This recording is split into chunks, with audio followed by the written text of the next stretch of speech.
प्रश्नांची सरबत्ती केली।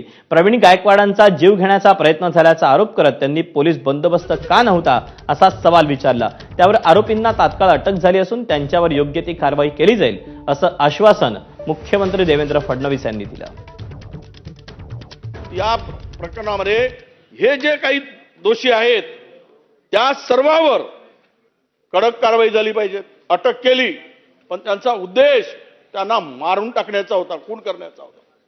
आणि ज्या पद्धतीने यांना कायदा हातात घेण्याचं यांनी काम केलेलं आहे, म्हणजे कायदा यांच्यासाठी काही नाही अशा प्रकारचा आविर्भाव आणि मस्ती जी आहे ती ठेचली गेली पाहिजे। अध्यक्ष महोदय, फिर्याद घेऊन त्या ठिकाणी तात्काळ जे काही आरोपी आहेत त्यांना अटक करण्यात आलेली आहे।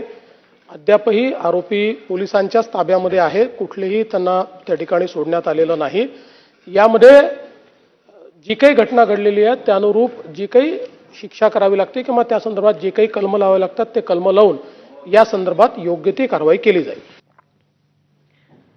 या घटनेवरून शरद पवारांच्या राष्ट्रवादी